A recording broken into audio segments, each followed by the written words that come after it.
Muchísimas gracias, señor gobernador. Empiezo haciendo la misma aclaración de la magistrada. Lo que voy a exponer responde a posiciones personales derivadas de mi experiencia en el ejercicio de la jurisdicción y desde luego no es una posición oficial del tribunal. Yo quisiera plantear una reflexión transversal sobre todo lo que se está discutiendo en esta mesa, para que a partir de estas ideas podamos obtener algunas guías que nos permitan solventar de forma correcta la problemática que sin duda existe. Yo diría, el diagnóstico que hace el señor fiscal del Estado es correcto en cuanto a que las tasas de impunidad son inaceptables, en cuanto a que tenemos problemas de eficacia en el proceso. Me parece que ese tiene que ser nuestro punto de partida. Quizá donde haya alguna discrepancia es primero en la identificación de quiénes son los responsables o si son solo ellos los responsables, y también en cuanto a cuál es la forma adecuada de solventar este problema. Mi reflexión, quiero ser respetuoso del tiempo, hay mucho que decir y hay muy poco tiempo y siempre es difícil ser profeta en la tierra de uno, pero vamos a tratar de ser claros y sintéticos. Mi reflexión pasa por la idea de que en realidad hay dos formas de procesar penalmente a una persona. Estos modelos han sido identificados por la criminología crítica. Bacigalupo lo recoge en un libro que se llama El debido proceso legal.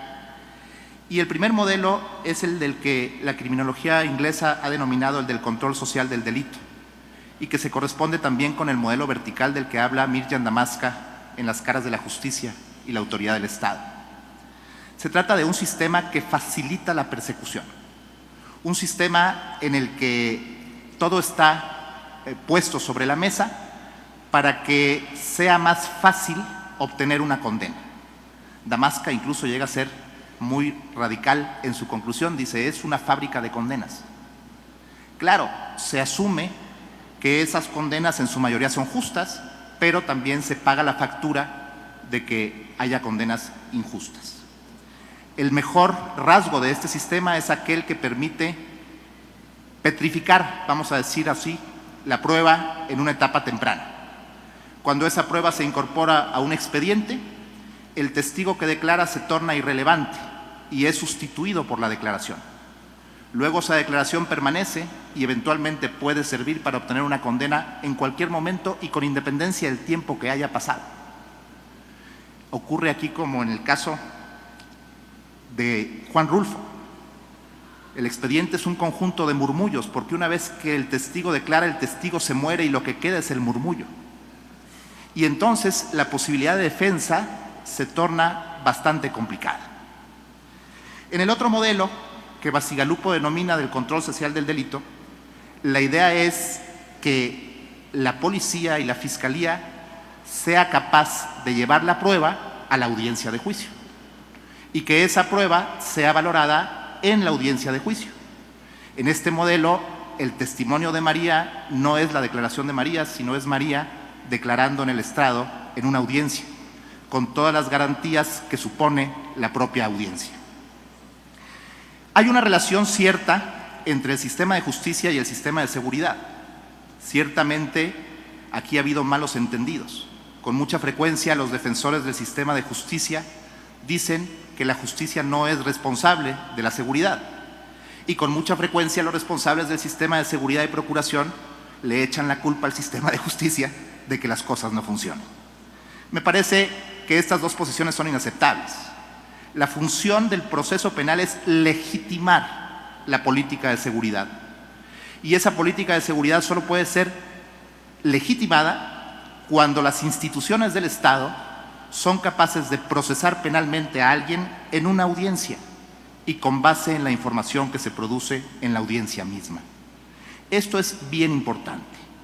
También es verdad, por otra parte, que cuando hay incapacidad para obtener este fin, se genera un estado de cosas en el que es bien difícil persuadir sobre el modelo del debido proceso. Porque a mí como ciudadano de nada me sirve que esté garantizado el debido proceso si el Estado es incapaz de impedir que mi vecino me mate. Así de sencillo. De forma tal que en el ámbito de la operación tenemos que plantearnos cómo podemos ser capaces de obtener eficiencia y eficacia, y que esa eficiencia y eficacia sean legítimas en los términos de una audiencia que garantice el debido proceso. Por lo tanto, creo que buena parte de la solución a este diagnóstico pasa sobre todo por el problema o la problemática de la operación del propio sistema. El sistema, si va a cuidar la audiencia, supone que la investigación sea flexible y desformalizada. Y supone que los jueces, cuando examinemos formalidades en etapas tempranas, las examinemos en función de los fines para los que están pensadas esas mismas formalidades. Ese problema del que se quejaba el señor fiscal, con mucha razón, de jueces formalistas que toman decisiones que impactan directamente en la eficacia del sistema sobre criterios meramente formales, sin constatar si el fondo, el fin de la formalidad se cumplió, es algo que se debe resolver, pero me parece que está más en el terreno del diálogo interinstitucional y de la coordinación que de la reforma legal. Finalmente, para no excederme del tiempo, quiero decir un par de cosas en relación con la prisión preventiva oficiosa. La prisión preventiva oficiosa es inaceptable en un modelo que sea respetuoso del debido proceso legal y que se compadezca con los compromisos que nuestro país ha adquirido en el ámbito internacional. Eso es una verdad, es un hecho, y tenemos que partir de ese hecho.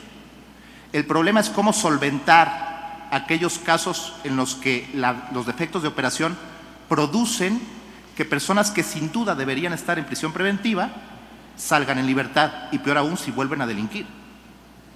Creo que aquí también habría una gran beta que explorar en el ámbito de la operación.